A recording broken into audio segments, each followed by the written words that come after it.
So let's get started here. The topic of this session is going to be the brain imaging data structure, or BIDS. Who has heard about BIDS before? Okay, everyone in the room. That's good. Who here uses BIDS like regularly for something, anything? Know that you use BIDS, let's just say. Yeah, okay. That's a few of you. Okay, so let's start with what BIDS is in the first place, just kind of set the level of the discussion. BIDS is a standard, also considered a best practice for organizing neuroimaging neuroimaging and other kinds of data as well. It started mostly from neuroimaging, and so this brain imaging at the beginning of the name kind of stuck, but it actually extends to other things, and we'll talk a little bit about that a little later.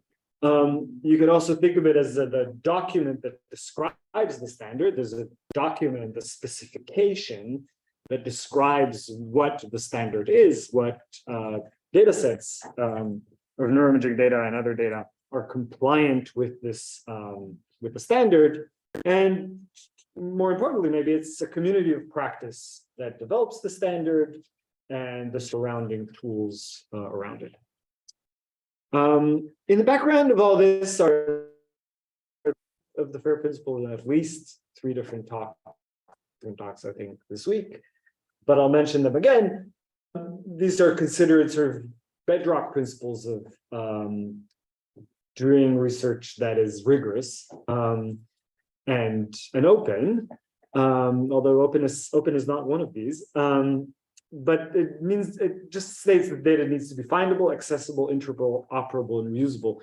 And when we think about BIDS specifically, we're mostly emphasizing this interoperability and reusability of the data. So a data set that complies with the standard will, by its nature, be more interoperable and reusable. We'll show a few examples of how that works. For it to be findable and accessible, there need to be other things. That needs to be in a place where others can access it. It needs to be, indexed in a way that makes it findable. But we can start with interoperable and reusable by using BIDS. I'll just do this. So why use a standard like BIDS? Why put all our data in a format that or in a form that makes it comply with a particular standard? The idea behind this is that it makes data sharing and reuse easier, because it makes it easier for a person who's accessing a shared data set. The data is, and I'll show a little bit about a particular archive, about OpenNeuro. OpenNeuro is one of the largest archives of, not the largest archive of openly available neuroimaging data. If the data there is in a particular format and you know what that format is, it makes it much easier for you as a person accessing that data set to know what's in the data, and to know how to analyze that data, what to do with that data. But it also makes it easier for the person sharing the data, and that's because data has to be shared in some format. And if you have to figure out what format to share it in and make it up by yourself, now you're doing extra work. Also, if you shared it in some idiosyncratic fashion, you can expect people to email you and ask you, where's the timing of the events in this experiment? What were the events? I see that you have a sex column that's got 1s and 2s in it. Which is which? Right. So so it makes life easier also for the person sharing the data. The picture that I put there is actually from concept in logistics. There's a concept of transloading. Has anyone ever heard of transloading? Yeah, you're people in science, you're not in logistics, but in logistics, transloading is the process whereby a cargo gets transmitted from one form of conveying it to another. For example, from the truck to the train. Right, or from the train, I guess, to another train. And here are these transload facilities. And if you're interoperable, if your data set meets a particular standard interoperability, it also makes the process of transloading between pipelines easier. And we might talk a little bit later about an example of how we do that in our own research work, John and I, where once we rely on the standard, transloading from, say, a pre-processing pipeline into a specific analysis pipeline is easier. And also within processing pipelines, also you might have experienced yourself the pain of getting data from, I don't know, you want to do spatial smoothing in one software, and then you want to do the next step in the analysis in another piece of software. Now you need to transload it between them, meaning you need to copy the data, rename it, put it in the format that this other pipeline expects. That process is cumbersome, it's a lot more work, and also it's a place where things can go wrong in terms of reproducibility. It just makes everything more brittle. So a lot of neuroimaging looks like this diagram down here, where we're passing data between different pieces of software. And if we can make that all in, the solution in the logistics world are these big shipping containers, right? And if we have something that's like a standard shipping container that has the standard handles for opening and standard hooks for connecting, then everything is easier and more reproducible.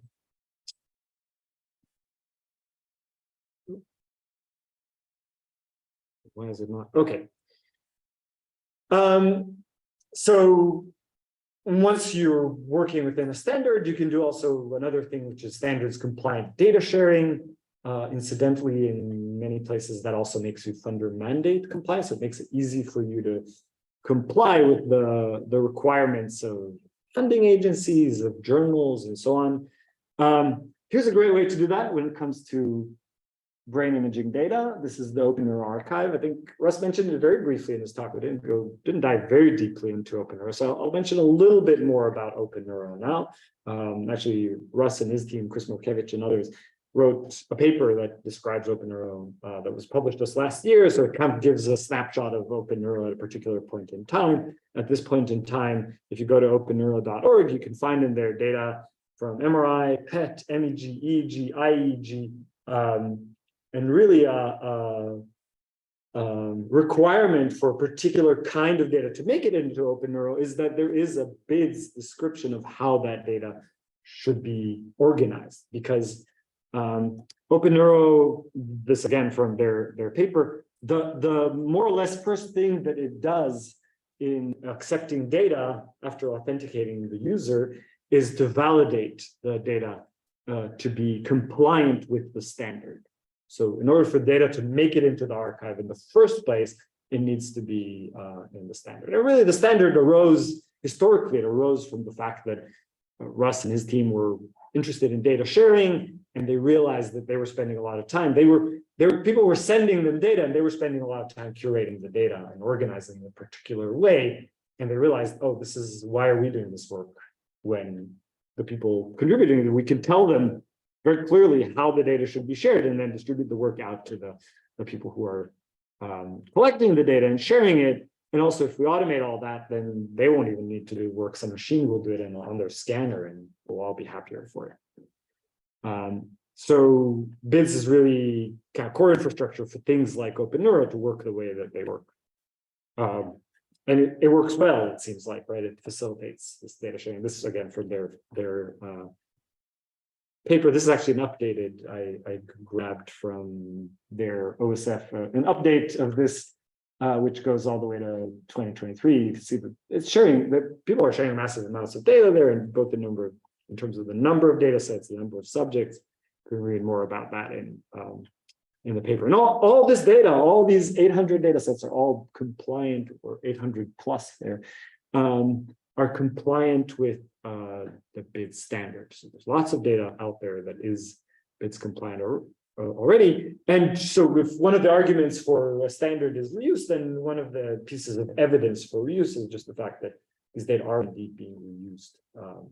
You can look at preprints and other reuses, journal articles that reuse data just from OpenNeuro even, and you can see that they are getting reused and republished. And so this is an argument. It's hard to make a good control group for this, but it's an argument that BIDS facilitates reuse. once you have a standard for how to organize the data, and at this point you must be asking yourself, okay, what is the standard? I'll get to that. I'll describe exactly what that looks like.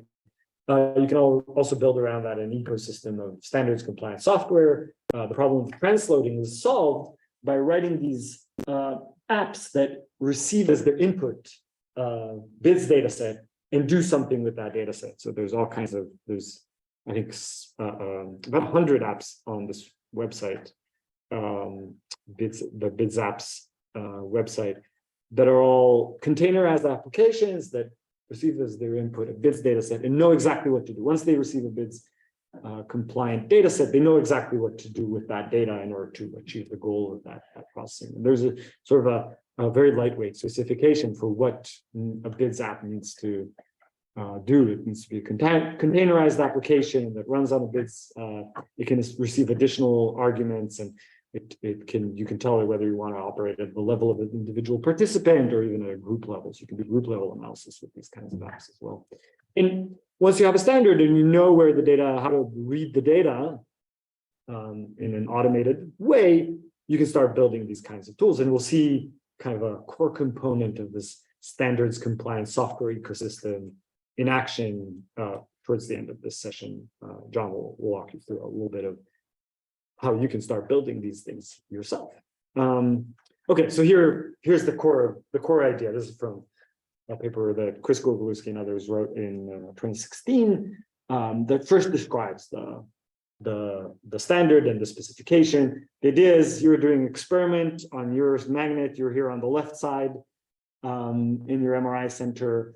You've gone to the MRI center. This is, let's say, when I was in graduate school, this is what I did. I did an experiment, an fMRI experiment, and I had a little CD that I would burn, and I would get a pile of DICOMs. I would take it to my lab, and I would copy those DICOMs over onto the lab server, and then run some kind of conversion software, and then run from there on our lab idiosyncratic pipeline with some, and eventually it would end up in files like nifty files in a particular organization on the file system. And pretty much everyone who does neuroimaging does something like this at some point. You start off with these instrument-specific, what we call source data, and you convert them into some format, and you decide how to name things and how to name your subjects and so on. And the core idea of the first kind of iteration on BIDS was we're all doing it. Let's just all do it the same way. And let's do it in a way that's well motivated and that works technically also. And so this was the idea. If you're doing a functional MRI data, functional MRI experiment, you would store your files in a particular location in your data set with a particular file naming. I'll go into more detail about the specifics of the file name in just a second. And you'll always have a file that describes the participants, and that will be this participants.tsv, and you'll always have a file called dataset_description.json at the root of your dataset that describes the dataset. So there are certain kind of requirements, things that we're all required to do when we organize the data. And the initial specification described how data would be organized for different modalities here: anatomical, functional, DWI. I think it didn't go far beyond those three at that point, but has evolved very much since. So this is the core idea, and in that core idea, there are actually a few different activities that BIDS does for us. A few different things that BIDS does. It modularizes data. It specifies a folder structure. It names files in human and machine-friendly way. It uses standard interoperable file formats like nifty and TSV that I showed you before. Documents the metadata and then minimizes duplication. I'll talk through some of these points. Yes. I know that the scanners use different naming systems, and mine is like IMA files. Right. This thing. Yeah. So on the left here. Does that matter? Are there consider that? Yeah, so the question is, different scanners produce different things on the left, right? This thing on the left it can be very variable. And in your case, you mentioned you're using a different file format in the first place called IMA. And so different vendors, for example, and different sites will produce files in different formats. Even if you're using these DCM, which is a kind of very a very heavily used standard file format for images. What's inside the file and where you find the data and where you find metadata can differ even within a particular vendor. Say 2 different Siemens scanners in 2 different sites might be doing something slightly different. So a big problem is this error, like, okay, I'm over here, how do I get over there? I'll talk about that a little bit. As you can understand just from the description I gave right now, that's a non-trivial problem. It's not, it's one that different people will have to solve in different ways. Yes. I'm not very familiar with neural data. Mhm. When I open it up, it kind of looks like this, and I stop there.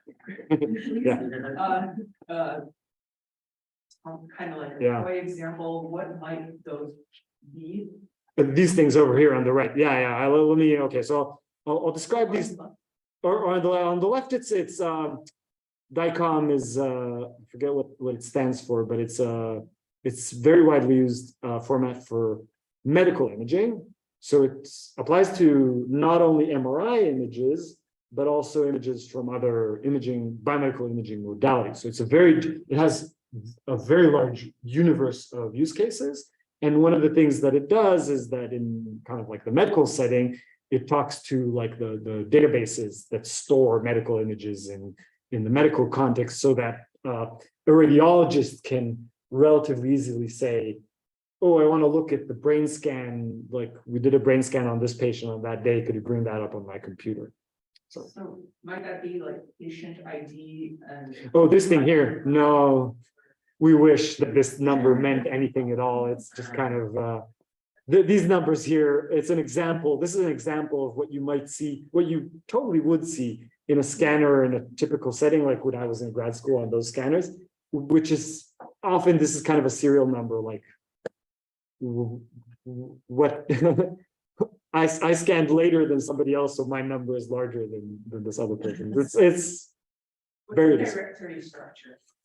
yeah, here again, directory structure will vary. These things contain metadata about the scan. They might contain, for example, the name of the person who was scanned. That's kind of copied from you enter it in the scanner. I'm scanning this person, and their age and height is so and so. It gets copied into some place in this, and then somewhere inside this file, the scanner shoves pixels, an array of pixels with like the data. This might be one slice in the scan, and this might be another slice. It's all very idiosyncratic. So each subdirectory on the left is parts of the single scan. Could be parts of a single scan, could be a single scan, very variable. Really, yeah, there's a real problem over here on the left side. We'll talk a little bit about how you might solve that for individual cases. It's not as intractable as maybe I make it sound. Once you know, hey, I have this protocol and I'm running it, we'll always do the same thing. So you can tell your computer, oh, you have this protocol, look in the the folder that has this particular metadata item in it, and convert it in the following way into this. And there's software that does it super reliably and well, and do it on a daily basis. But yeah, this here on the right are file formats that we're much more used to using in our day-to-day analysis. This NII.gz is the nifty format. It's a standard format for neuroimaging. It's pretty lightweight. It doesn't contain a lot of metadata, but you know where to find the pixels and the values in this file. Yes. Yeah. What is anatomic DWI? Sorry. And that is anatomical. These are what we often call modalities of imaging. And so the BID specifies what modalities are covered by the specification. And so anatomical, and that stands for anatomical. This image is a 3-dimensional image of the brain that has a particular contrast, the T1 weighted contrast. This functional contains a time series of bold data, and this DWI's diffusion weighted imaging contains some other kind of modality and some metadata that's required to analyze them. But and all that stuff comes from that. It's all in the DICOMs in some way. And I'll talk about these other JSON files in just a second. That information also comes from the DICOMs. The software that you use to transfer them to these new folders, would it be the BITS app? Like you go through that? There's a little bit of a, if I understood the question correctly, the question is there a BIDS app that will do this for you? And it's a bit of a problem because you started out with the data set that is not a BIDS data set, right? On the left here, this is not a BIDS data set. So BIDS app won't work with that because the BIDS app by definition requires a BIDS. But there is software that knows how to handle DICOMs, and I'll show you actually 3 different pieces of software in just a minute that all take is input this kind of stuff and produces stuff like this on the right with some user guidance. That's the important point here. You need to provide some guidance about how to do that for your particular use case. Thank you. Sure. So what do we mean by modularizing the data? Modularizing, this is an image from Remy Gao, who is one of the maintainers of BIDS, and I really like it because what it shows is how you how to think about these different kinds of data, your source data, your raw data, and your derivative data. This is a source of some confusion often. Source data you can think of is really the DICOMs. That pile of DICOMs that I show you is kind of like raw ingredients, like the flour for the pasta, right? And then the raw data is something that you can already work with. It's pasta in a box that I can work with, but it's not. I can't eat that yet, but I can work with that already. And then the derivative data is really another kind of data that's been derived from this raw data that's really actually closer to the result itself. So you can imagine a statistical map of brain activity from a bold. That could be a form of derivative. It's the kind of thing you can already pull up in a viewer or create an image of that you could put in a publication. Yes. What do you consider pre-processed data? Is it raw data or derivative data? Right. So the raw data in the BIDS parlance, the raw data is the data that is here on this right side here. It hasn't been processed beyond conversion from source data, right? From this more messy thing. So it hasn't been cooked yet. It hasn't been. We haven't done motion correction or any of that. That distinction is really fuzzy actually, because the scanner itself already does things, right? It's not thus from the point of view of people who work on algorithms for reconstruction of MR images. The case-based data is the raw data, and these DICOMs are already like derivative data. So it depends on who you ask. For most of the people who do experimental work with neuroimaging to understand the brain, the problem of how to reconstruct from case-based is considered a solved problem. It's like, how do you make flour out of wheat, right? So maybe the analogy still works. But then for us, raw data is sort of the stuff before it's been through any processing pipeline. And the raw data is the target of most of those BIDS apps. I'd say 100% of those BIDS apps at this point.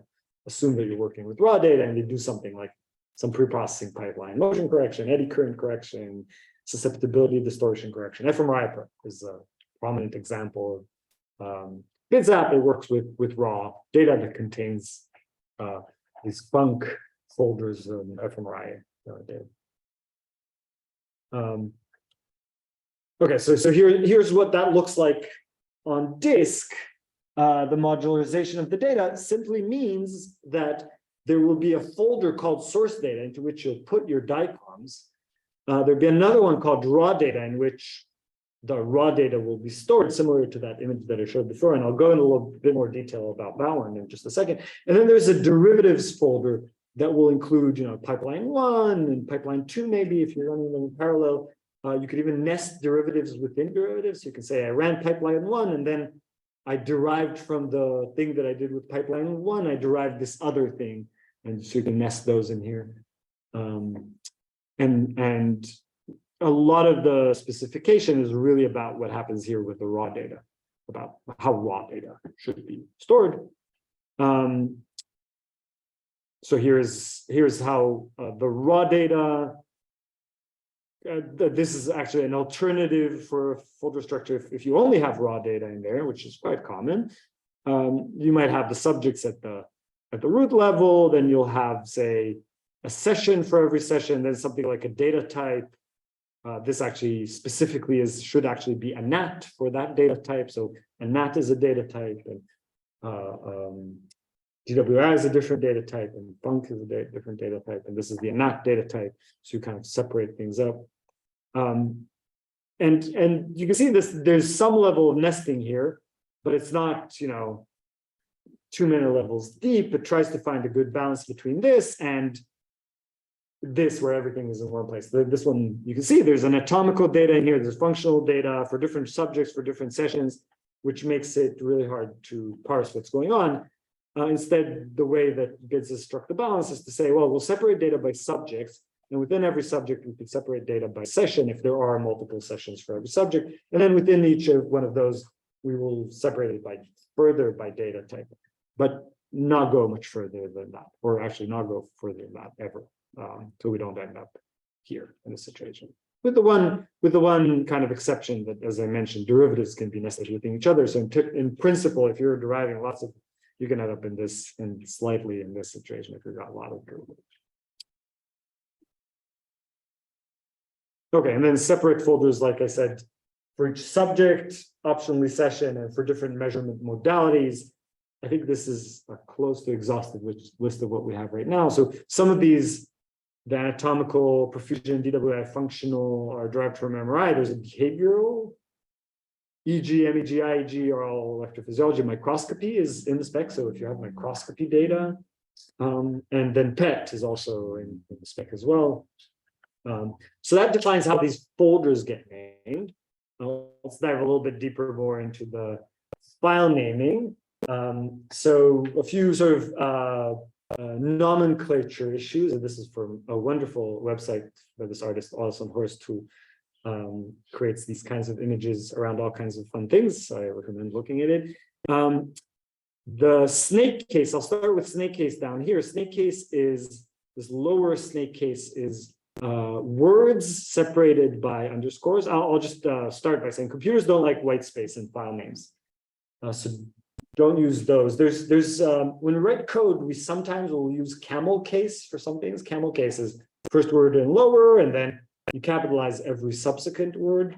There's also upper camel. Upper camel is the convention used, for example, in the PEP8 specification for the names of classes in Python are written in this upper camel, also known as Pascal case. This is camel case.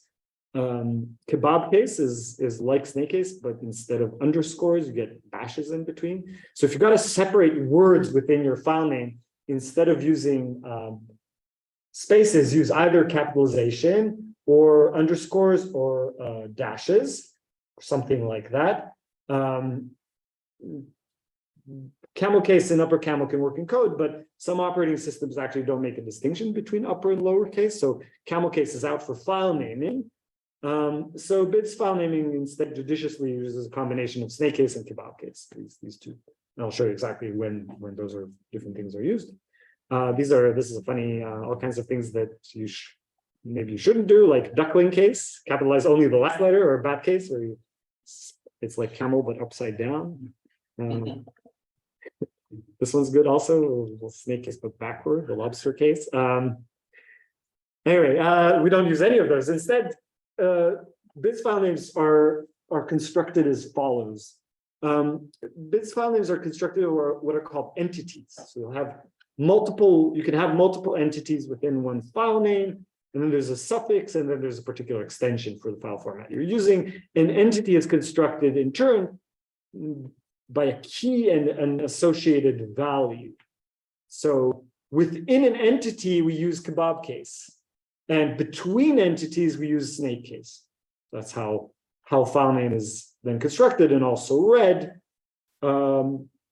Entities are composed of key value pairs. You'll see some examples of this. You've already seen like an entity. You've seen a lot of these sub 01 and so on. So the subject entity has the key sub, and the value can be 01 or control 01, or anyway. These values here can be strings so long as they're constructed out of letters and numbers. They can't, because you'll get confused, they can't have underscores and dashes in themselves.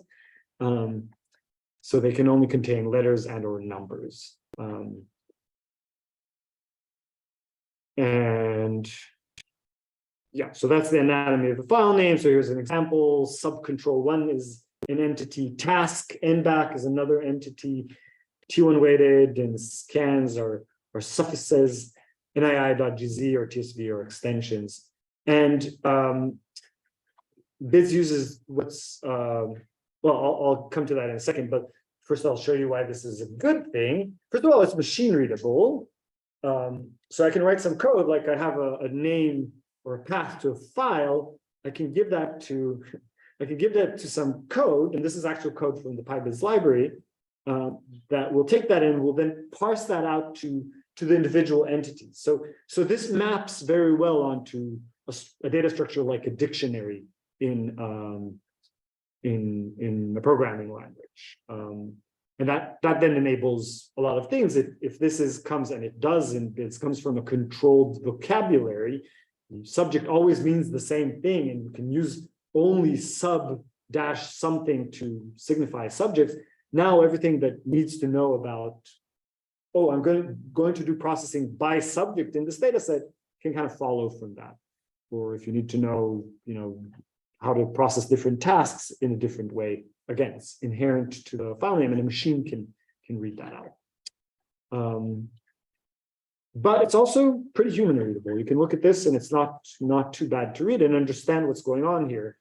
You can see this is you look at the suffix. Oh, this is bold time series stored in a Nifty. It's from this subject, this session. That's the task they did. Maybe there are multiple runs. So run is also another. This run entity can also encode if you did multiple runs in a session, that's also encoded in here. You can separate those. So it's both machine readable and human readable, which is a goal of this. And all these entities come from, and suffixes come from what's called a controlled vocabulary, meaning the specification says what are all the values that these keys can take, and suffixes and extensions. For a given suffix, for example, if the suffix is bold, some entities are required. I think subject is always required, and some others can be optional. So you can construct the information that you store here, like run, for example, may be session, for example, is optional. You can store data in a BIDS compliant data set where there's only subjects and not sessions at all, if there's only one session per subject. So you can drop that if it's not informative.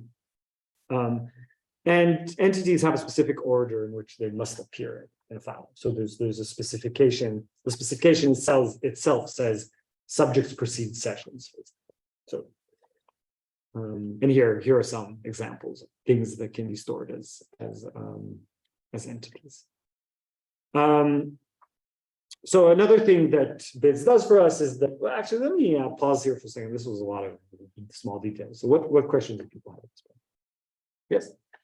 Are there like any specific ways to name group average files? Is that Say that again? so? Instead of like having a Group subject file, yeah. What if I have like a group average file? Does that count as a session or? Right. So this goes into like the derivatives, right? Because you had to have raw data in order to get a group. So it falls into sort of the purview of the derivatives, and there is a specification for some things that are derived, like if you process data. But things like how to store a group, I don't think that's settled yet. I'll talk about how that might get settled in a little bit, what you can do in order to settle it. So some things are eminently possible, but some things are still not possible yet. Yes. I had a question about subject. So is it more useful for it to all be numbers, or is it like a way that the pathways, like future later down pathways, can deal with it if it's sometimes just characters? How do we name this, like what the value should be here for the subjects? Exactly. That's entirely up to the user. So long as this is numbers and letters, it can be many different things. And actually later today, you'll see several different conventions that have been used in different data sets. We'll talk about data sets in the data showcase, and we'll see, oh, in this data set, they're using some weird identifier from some particular database. And in this one, they've named them serially by numbers. And here this kind of means, this added an additional notion of control versus say, I don't know, experimental control or patient, right? And you can insert that kind of meaning into the subject names, but it's not required. You could also name everyone sub O1, sub O2, and then in a different part of the data set store whether they are controls or patients. So there's little in terms of instruction on how to do it. I think this provides clarity. If you do have controls in patients, for example, this provides clarity by you look at the file name and you know what it is. You don't have to look somewhere else. So that's a good practice, maybe.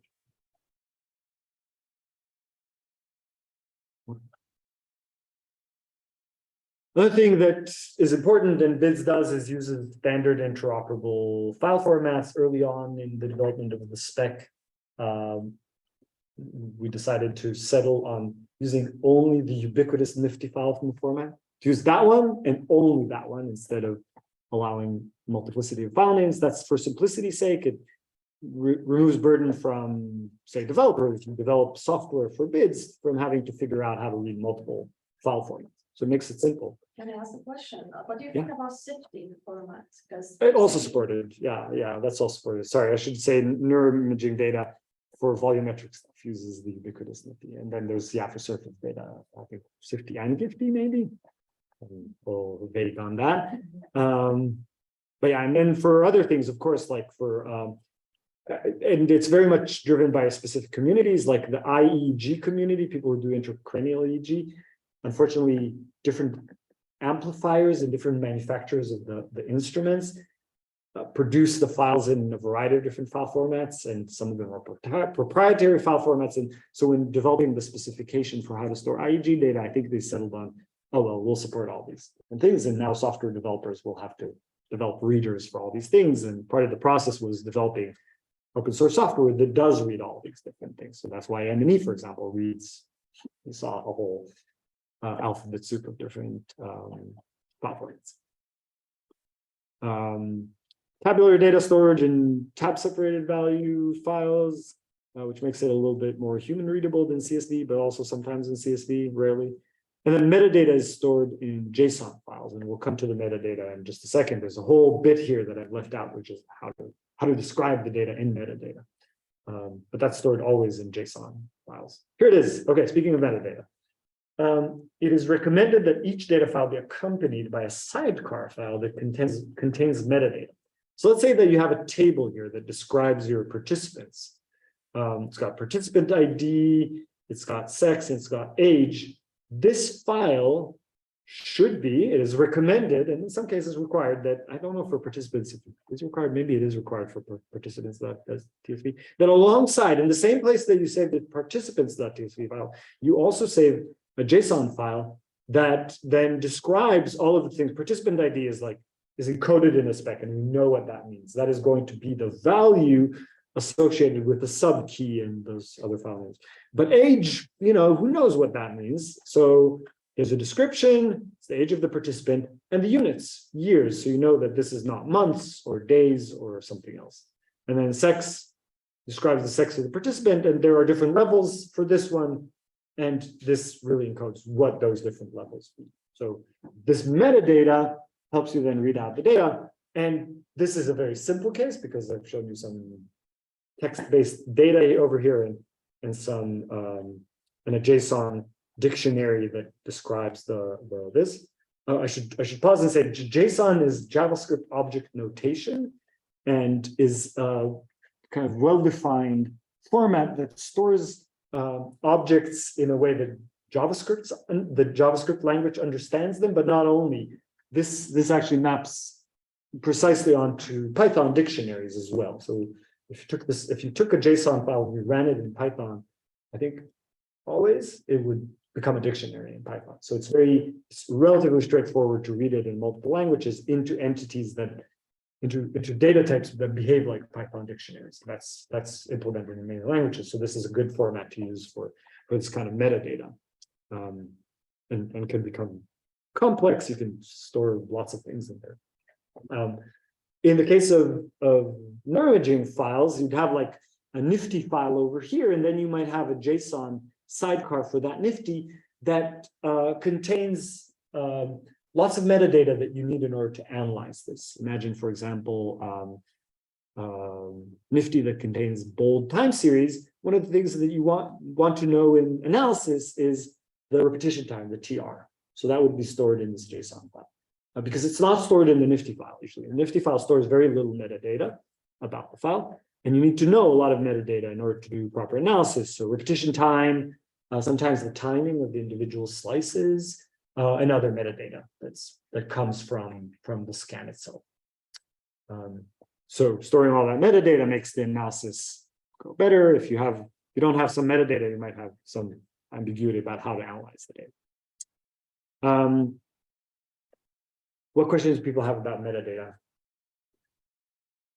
Yes. I'm sorry, if I missed, the participants.json is automatically generated and you fill things in, or is it automatically generated from data from the scanner? No, this if you're creating data of this sort that has a participants.tsv, it is up to you to participants.tsv. I should say the sex and age won't come necessarily from the scanner. Sometimes that is contained in the DICOM files, but often if you anonymize the data, for example, the DICOM, that stuff will go away from the DICOM. You need to know what it is in your data set that you're sharing. So when you share, and then you can have additional columns here. I've written sex and age, which are relatively straightforward, but you can imagine having group in there, or I don't know, other kinds of data about subjects.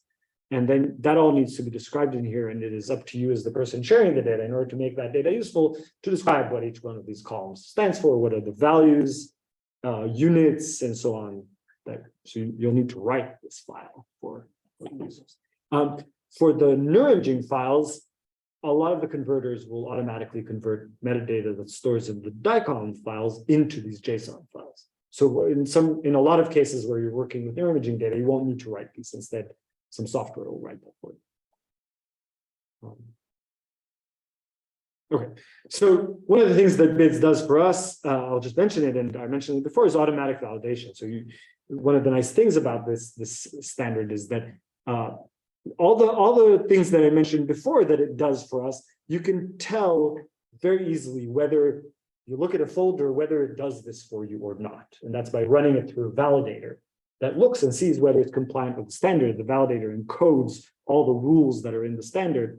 There's one right here in this website that you can point to. I won't point to files on my computer, but you can point to some files on your computer. And I should say, in case you're thinking of constructing BIDS data sets and you want to use the validator, this validator makes it very easy. You could also run a Python-based validator on your in Python and so on, but this one makes it really easy to like grab some data from somewhere and check whether it's valid.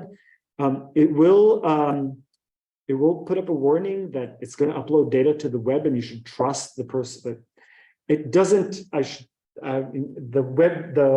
way browsers work is if you're uploading data into the browser, it just spits out this warning that you should trust the website on which, and you might be worried, oh, my data is like private information about people. It does not upload data to the internet. It does everything it does. This website does what's called client side, meaning only on your computer. So the data never goes into anywhere else except your computer, although it raises that warning. So just trust me, you can ignore that warning and go ahead and upload your data into your browser because it's on the same computer on which, and it will never go from your computer anywhere else. So that's a way to validate BIDS data sets. And if you're extra paranoid or your PI is extra paranoid, run the Python validator. It does exactly the same thing, but it does it in Python instead of JavaScript. So that's automatic validation. One sort of important resource, and I'll talk about a few resources here. If you're thinking about BIDS, creating BIDS data sets, there's a big collection of BIDS examples on this website. So here,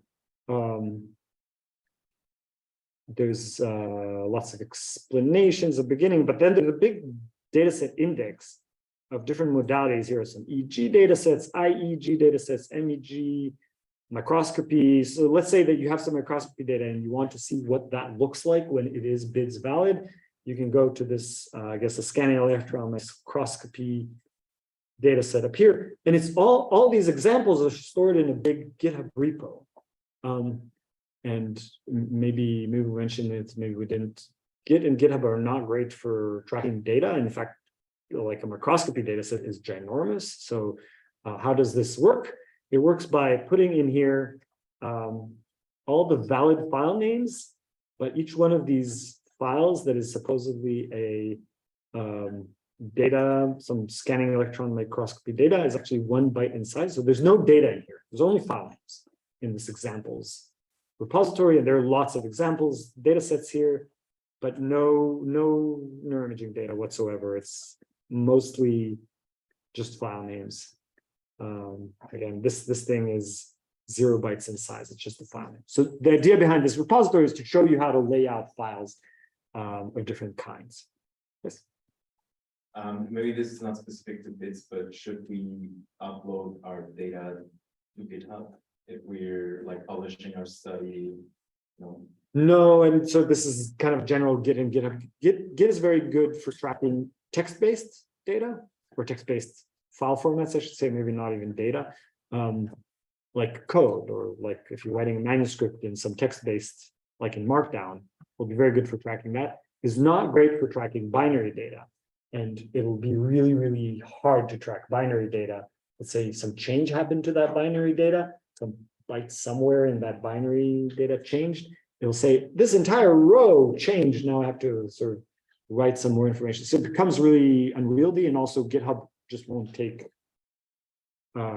files that are larger than something for 50 megabytes. So not very big. That's very big for a text file, but it's for a neuroimaging data set. It's tiny. So you want to try to avoid using, well, you can't use Git and GitHub well for data. I'll just mention here, and you can play with that. Also, we can kind of look at that next week. Maybe there's at least 2 different systems that do that pretty well. One is called DataLab. The work is Git/GitHub for data, and one is called DataLab, and is actually was developed by neuroscientists. So it's a pretty good match for neuroscience use cases. And it is called DVC, Data Version Control, and is an open source software developed by a company, and then also has kind of slightly different use cases. We can look at both of those. So for EEG data, if we don't get out like the metadata, is that something that we should create ourselves? I think so. I'm not so super experienced with EEG, but let's look at this just as an example. Yeah, I think a lot of the stuff that, say, Liberty was showing for IEG, like this JSON file here, this JSON actually does include this stuff here, like sampling frequency needs to come from somewhere, right? And if it's not stored in the metadata that's in the file, the source data, then you'd have to sort of provide. Stored in the metadata, source data. Yeah. Like convert this, like this. Yeah, so I'll come to converters in just a second, and I'm just thinking the conversion software I'll point to is very neuroimaging centric, and we'd have to ask around and see. I mean, both Dora and Liberty will be here next week, so we can ask them.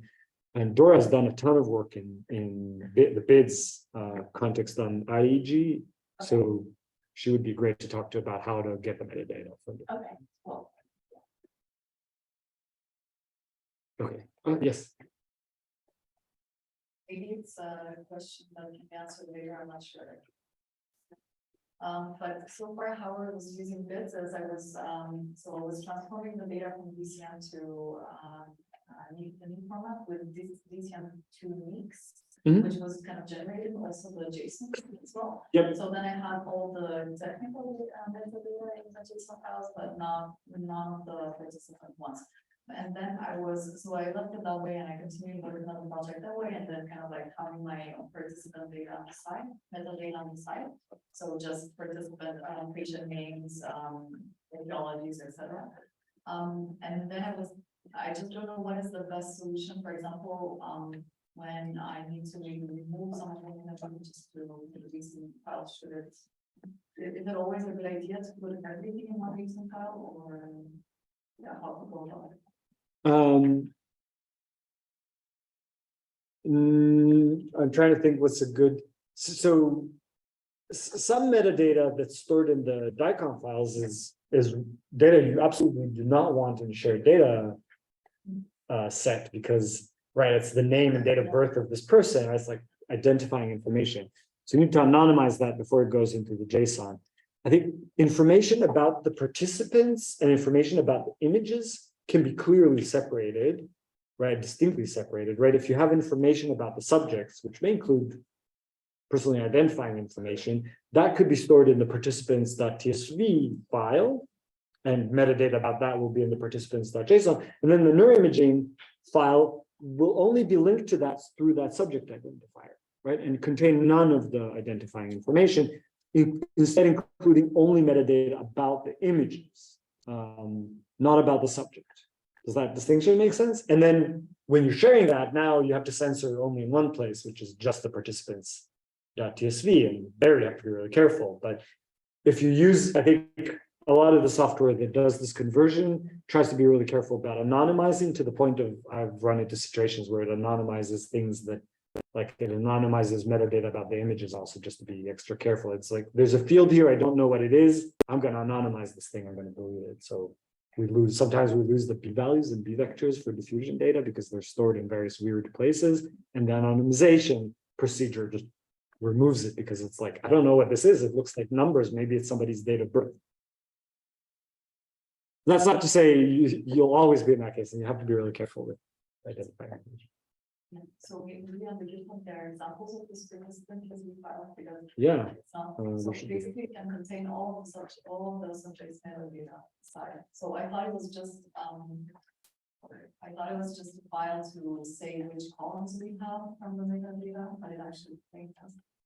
Yeah, so here's another participants.tsv. Yeah, these are not very interesting. But you can imagine having multiple columns here, including columns that like address, right? You could put that in there. And this is linked to the participants JSON, meaning that the participants JSON just has the columns of the TSV file, right? It just has the metadata that describes the columns, Okay, great. not values. The values are all in the participants in .tsv. This is metadata of the data. Yeah. Okay, well, let me move ahead here a little bit, so we have time for some kind of like the software side of this. How do you get started? One really good place to get started with this, well, A is here, listening to me, but another really good place is what's called the BIDS Starter Kit. This is something early on when people started working with this, people realized, oh, this is just going to read the specification. I can send you to the specification, and in fact, I'll link to that later on, but going and starting to read the specification top to bottom is A, it's a big thing, but B, it's just a little dense. So the BIDS Starter Kit includes A, explanation, but also some useful resources like templates for data from different modalities. Like, how would you name and organize files in different situations? So there's also examples in a sense, but more like templates that you can.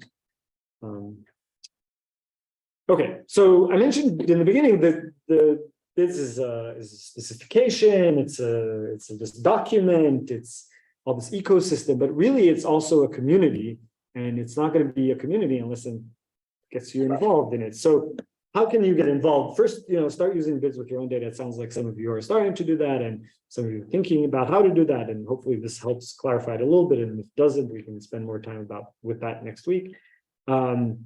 Get your source data into BIDS, and then so the question is how to do that, and that's come up several times. So I'll just mention a few pieces of software that you can do that with. One is called Hudicon, the heuristic DICOM converter, and another piece of software is called DCM to BID, and I'm mentioning them both in the same breath because they both rely on DCM to NII-X, which if you've converted DICOMs to NIFTIs, you've probably used DCM to NII or DCM to NII-X. Both of these use that under the hood. But they do this additional thing, which is to use heuristics in order to organize the results into a BIDS format. So what do I mean by heuristics? I mean, in both of these cases, you need to give the software some additional instructions about which files go where. Like, for example, the DICOM header, the metadata that's extracted from the DICOM header might include the name of the sequence that was used. And you can say, well, if the sequence was also always MP2 rage, well, those are T1 weighted images. So when you see the sequence named MP2 rage, that's going to be an anatomical T1. The folder should be anatomical, and the suffix should be T1 weighted for those files. So you give it a little bit of instructions in different formats in these different pieces of software. I'll just give it a plug. DCM to BIDS is really easy to use. and has like nice documentation that gives an initial example for how to do that. And I've used it to convert data sets. And so it's at least, if it can be used by a mid-career faculty member, then a smart PhD student will run circles around me with it. So, I recommend that one. But Unicon is also great, and I haven't used it a lot, so maybe it's even better. I just fell on DCM to bids and liked it. Another option is this web app, but it is a web app. That one will upload your data. I believe it will upload your data into the cloud. Into BrainLife, which is a cloud-based system for neuroimaging data analysis. I believe there's probably a way to run it on your machine using Node.js or something, but I don't exactly know how that works. So figure that out, let me know. So those are pieces of software that you can use for conversion. So get your data in there, but you can get more involved. Start using bids with your own data and ask questions when you get stuck. So I'll give NeuroStars a plug here, but I'll probably mention it other places too. NeuroStars is a website for questions and answers about neuroscience, and mostly neuroinformatics, actually. So all kinds of software and all kinds of things like bids. It's run by an organization called the International Neuroinformatics Coordination Facility, or INCF. This is an international organization that coordinates activities around neuroscience and neuroinformatics in particular. And one of the things they do is facilitate the creation of standards and best practices. In fact, INCF funded the original meetings that created BIDS. So they were there from the start. And NeuroStars is a good place to ask questions like, I have this data set and I can't figure out how to put it in BIDS. Could you help? And there's a lot of really helpful people there who will answer those questions. Then if you do that, teach others how to use bids as well. Do things like what I'm doing here now. The starter kit is again a good place to start because it provides teaching materials and things like that that you can use. And then, once you're starting to use it and does it do exactly what you want, it's a community-driven project. So you can contribute to it. This is a little funny org chart that makes it seem as though there's a group up here that tells everyone else what to do, but it's more actually bottom up than that. There's the BIDS community down here, which are all the people who are using BIDS and dealing with its various warts and problems. And they can become contributors. They can work on what are called BEPS, BIDS enhancement proposals. I'll talk about those in just a second. And then there's this steering group that tries to just keep it all on track and moving in one direction. Here's the steering group that includes myself and several other good folks.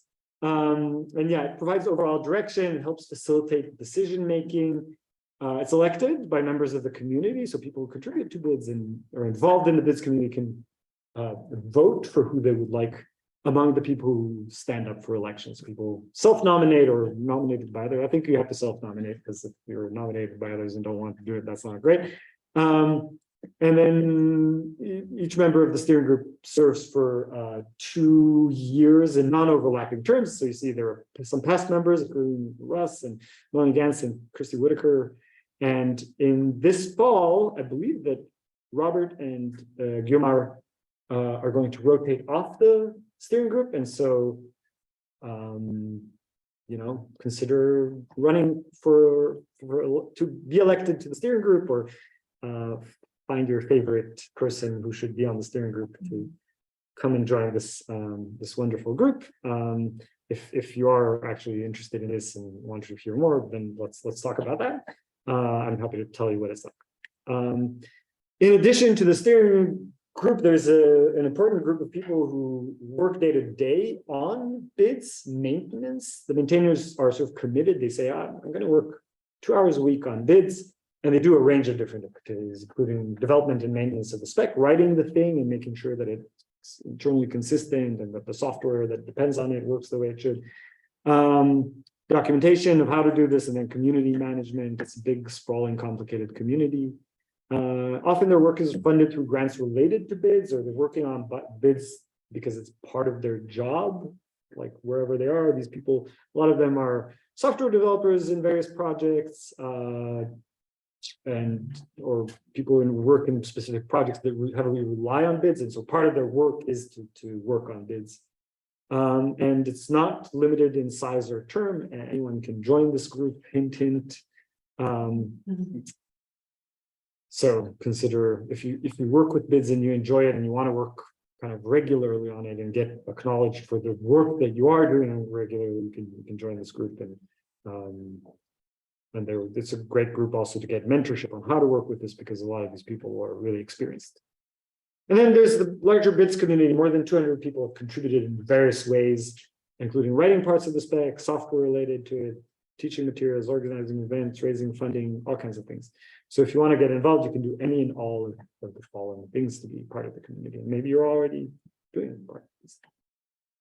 I'll just pause on one particular thing. One thing that often comes up when I'm talking about how to contribute to this is, hey, it doesn't do X. I use this following kind of data, and I use functional near-infrared spectroscopy, and there's no description of how to use functional near-infrared spectroscopy yet in the spec. How can we get that into the spec? And there is a way, a formal kind of process to follow called BEP process. BEP stands for Bids Enhancement Proposal. It's inspired by the PEP, Python Enhancement Proposal process, but it's a little bit more kind of strict, and does the following. I'll kind of read out, I'll describe this in a few words instead of reading everything. You think something is missing, make sure nobody's working on it, figure out what is related to this, propose this in an issue on the GitHub repo of the specification, discuss this with others, organize all the people who are, stakeholders in this. If you're using functional near-infrared spectroscopy, many other people might be using this and have ideas about how this should be organized. And then write a document that describes how this should be described in the spec. And then, discuss this with the community, create some example data sets like the ones that are in that bids example, so that it's clear what should be done. Preferably incorporate this into the software that validates this. And then ultimately it gets, incorporated into the specification and released into a subsequent release of the version of the specification. For example, functional near-infrared spectroscopy was recently, about 6 months ago, incorporated into the specification. So now you can store FNIRS data as well in bids form, thanks to the work of several diligent people. Okay, what questions do you have about the bids community, how to get involved and so on? Okay, I put some links in here. I'll share these slides with you all soon. And then I think that's all I have in my slides. What questions do folks have about this part? Are you uploading your slides? I'll upload these slides. Yeah, I'll upload them. They came together right in time.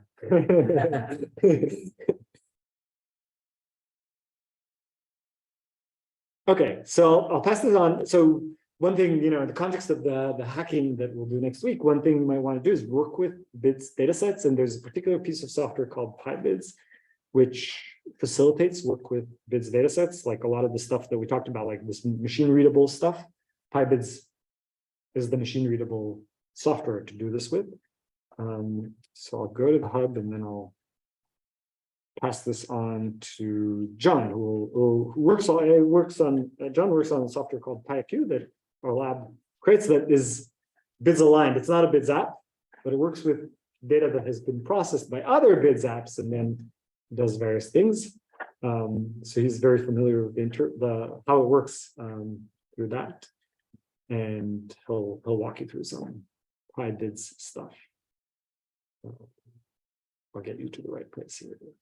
I'll let you probably do that. I'll just make the font larger. The notebook we're going to be using is in the curriculum, and I think it's called like Rokem Kruper bids, something like that. And the first parts of it are a lot of text describing like bids, derivatives, and things we've already gone over. So we're going to start at the section that's called PyBids. And there will be an exercise, so it'd be nice to like follow along. Yep.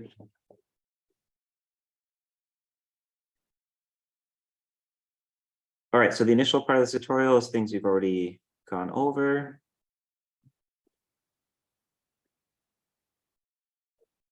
So as Ariel described, once we've got the data set into the BIDS format, there's a lot of patterns there that you can use to determine things like where the different files are, what their subjects are, what subject IDs are, what their sessions are, just from looking at the file names.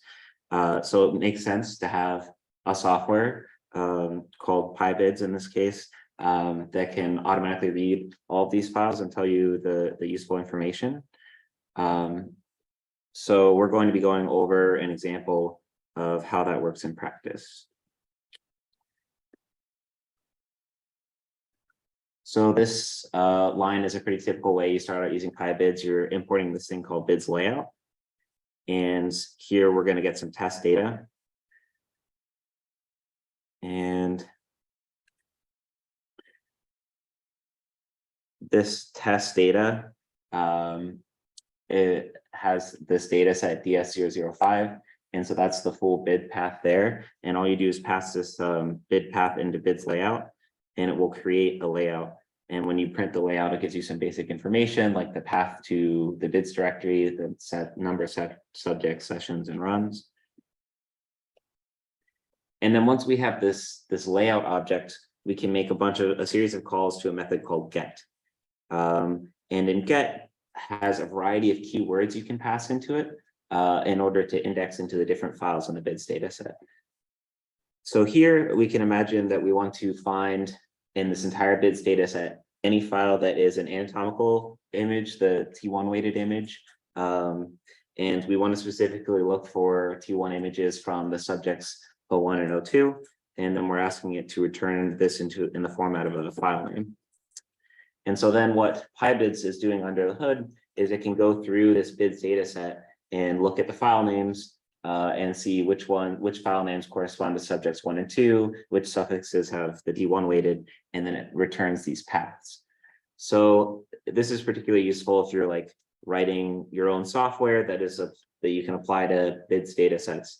You can use PyBids under the hood to sort of index into them.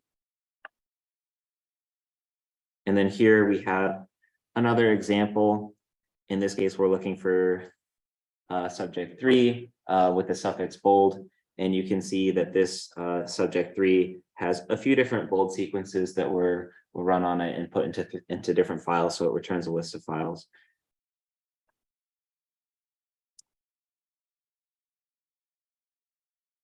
And then if you only want one of them, you can index into it.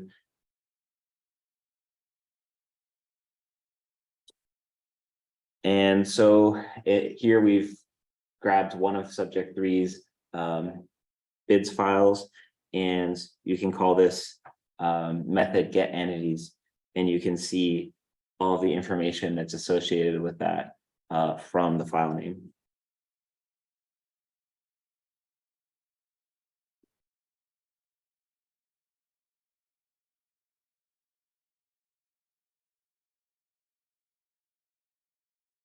And this is just another example of something very similar. It doesn't look like there's an example of get image method, but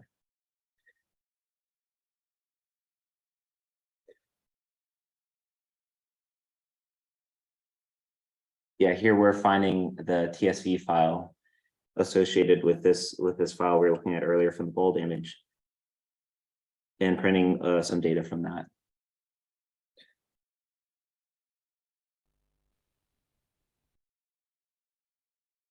All right, so let's look at this exercise. Ariel introduced the BIDS examples GitHub repository earlier. If you remember, it's a repository that has a whole bunch of files in it in a BIDS format, but no actual information inside the files, just paths. And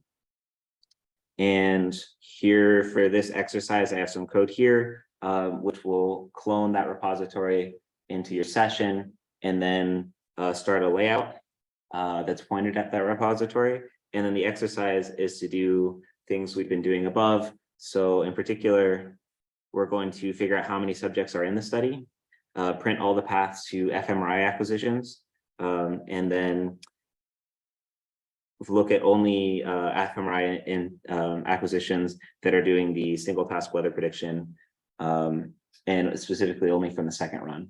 So should be similar to what I showed earlier, using get to look around the bids layout. And hopefully you can have some fun with this as well. And maybe if you've completed everything that's outlined in the exercise, you can start getting and looking at the TSV file and things like that, and just sort of playing around with this layout. All right, I'm going to give you guys 5 to 10 minutes to play around with this exercise, and I'll walk around the class and see how everyone's doing.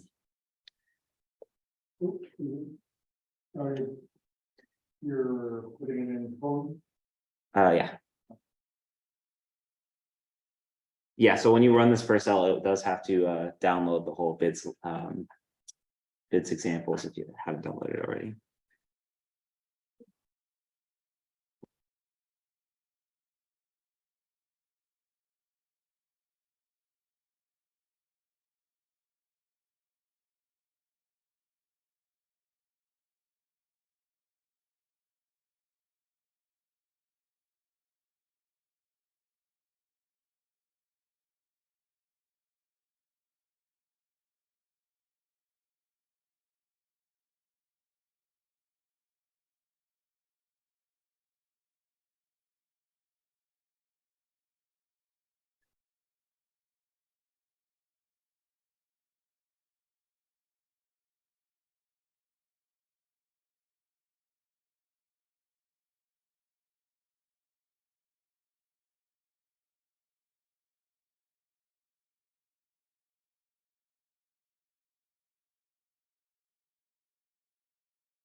you see what suffixes are available? For example, what is a suffix for fusion data?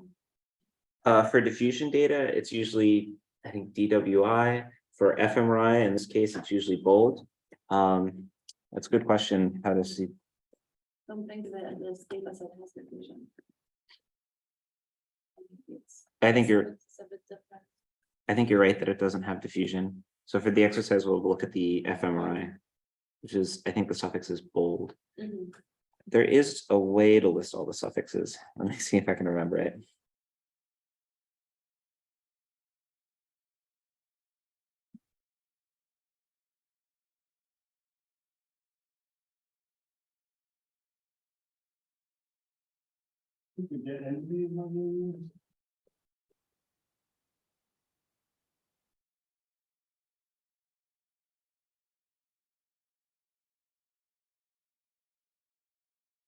No, that's not. Mhm.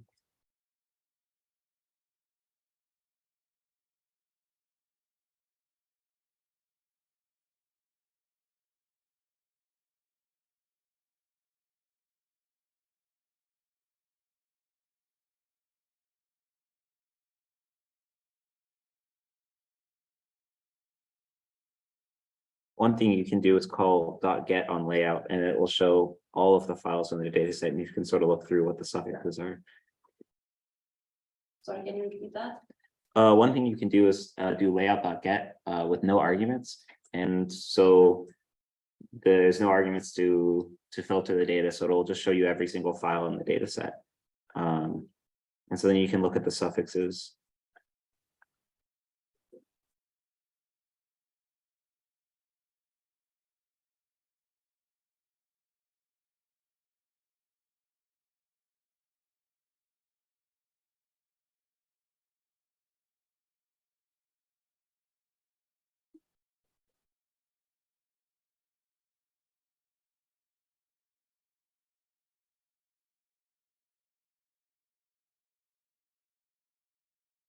So that's a very good question, but the suffix is basically what comes before the dot and .gs. That's a suffix that we refer to. Yeah, that's not a stupid question. It's a good point because let's go back to this. Most of the things we're referencing are in these like keyword value pairs like task. But there's special or subject ID is this keyword value, but the suffix is unique. It's, as you said, everything after the underscore, but before the extension. So there's no dash. So yeah, it's a special case. Oh, thank you.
All right, so in the interest of time, especially getting to luncheon time, I'm going to show the answer to this exercise.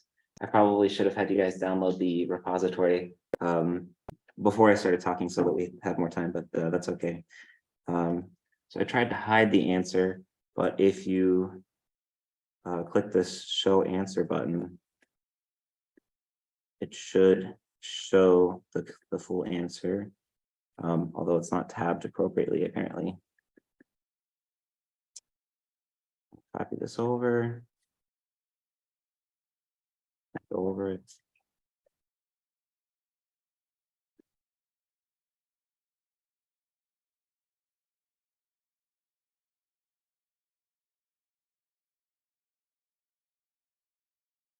All right, there's probably a few different ways of getting the number of subjects in the data set, but this is how I did it.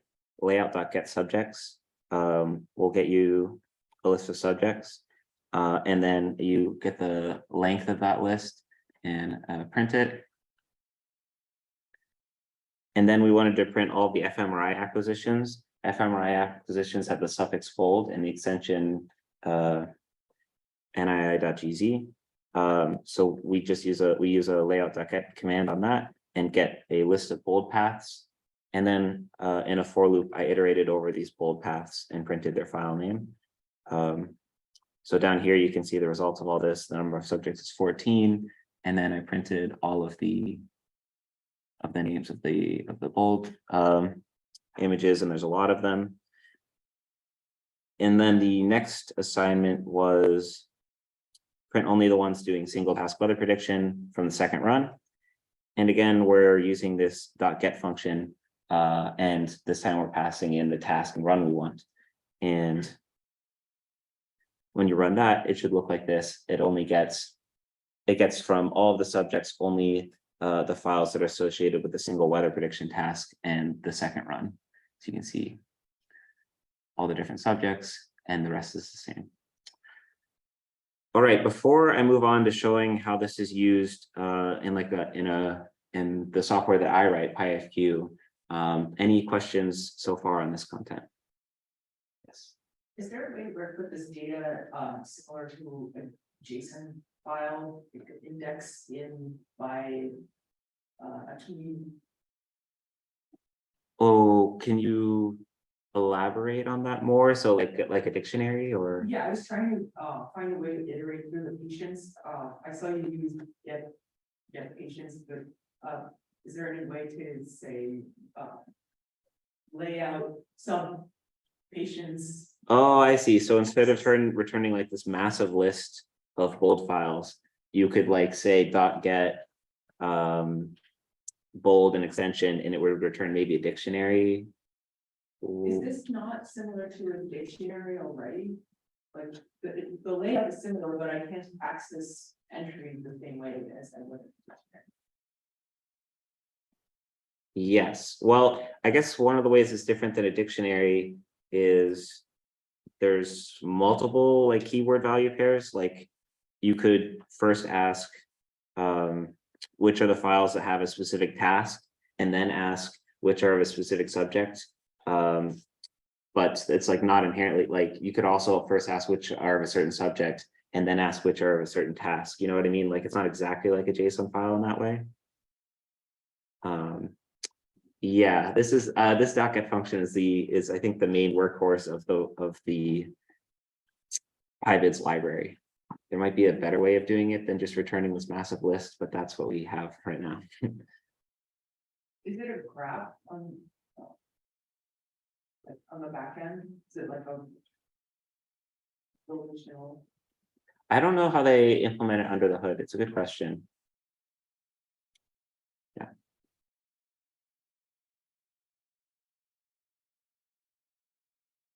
But you can hit up their GitHub and post an issue and chat with them about it. It's a good idea.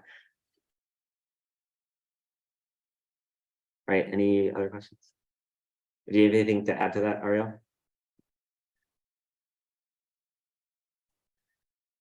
All right. I posted some links here to some useful resources I think Ariel already mentioned. So personally, I spend a lot of my time working on a software called PyAFQ. It stands for Automated Fiber Quantification in Python. All you need to know is it's a software that works on diffusion data.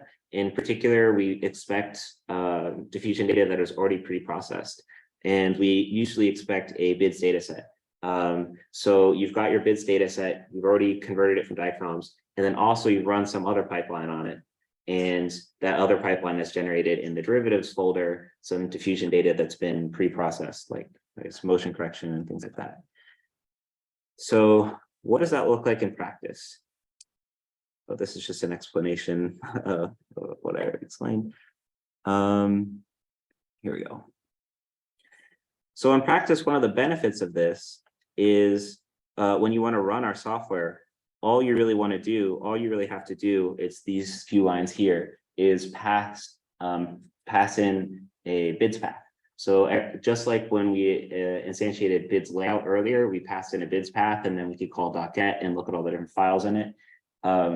That's what I'll show you, that's what we're doing under the hood here. Whenever you create one of our AFQ objects, you just pass in a BIDS path, and then this preproc pipeline is telling which derivatives folder to look in for the preprocessed data. And then from there, we can automatically use that .get function to run our pipeline on all the different subjects, all the different sessions, things like that. And then the preprocessing pipeline can be any of a number of different preprocessing pipelines that exist for diffusion data. It could be VistaSoft, there's this one called QSI Prep, there's DMRI Prep, there's just, it doesn't matter as long as the preprocessing pipeline adheres to the same standards and outputs in a BIDS format. So that's sort of the benefit of BIDS, is that now I can write code where I don't have to worry about how you preprocess the data. As long as it's in BIDS, this should all work.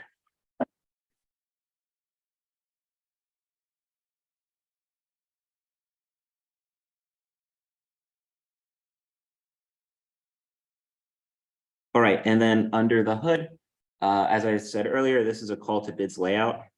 Sorry, this is happening really quickly and I'm showing a lot of code, but hopefully you can sort of follow along. Under the hood, inside this group AQ object where we're instantiating it, we're calling BIDS layout with a BIDS path. This derivatives true, I think, is to also index the derivatives folders, which is sometimes not the case.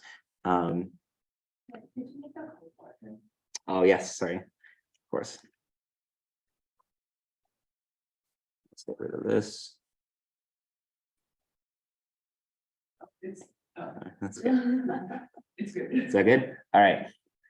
Perfect. So we get this BIDS layout, and then we can do things like here I'm asking for the look for all of the files. That's what BIDS.get with no parameters does. And then I'm subtracting all of the files that have the extension JSON, and I'm asking, is this less than 1? And if this is less than 1, that means there's no files other than JSON files, which is a problem that I've sometimes run into. So this raises a value error here. So this is sort of good form. This is like checking your user's input, because a lot of people use this library and they might run it accidentally on a folder that doesn't have any files in it, and then just throw some weird error, and it takes a while to debug it. So we've got sort of checks up here at the front. Here I'm doing the same thing, except I'm using this scope parameter. And so now we're checking specifically in this pre-processing pipeline you handed to us, are there any files in that? So sort of just like basic checks you can do up front, so that you print informative errors early, which is good practice. This is something when you're writing to a derivatives folder, you have to write a JSON file that describes what your pre-processing pipeline is like. And so this is sort of the required basic information, the name, BIDS version, and pipeline description. And so this is, I'm setting this up for PyFQ.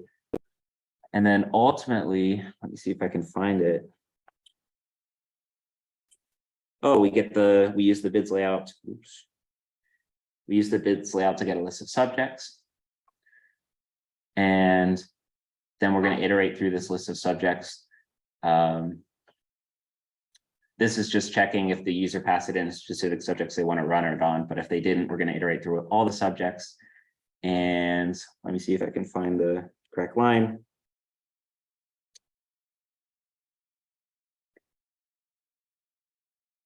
Where are we? Oh. And then these few lines here, given a specific subject and session and pre-processing pipeline, we use .get again to look for the pre-processed diffusion files. So everything here is using the BIDS layout that we described earlier, and it's sort of convenient for you as a software developer to use PyBids. And then people who use your software just have to pass in a path to the BIDS folder, and you can interact with the files using the system. And it doesn't matter where the data came from, as long as everything's adhering to the BIDS standard. All right, any questions on that? All right, I'll let you guys go for lunch.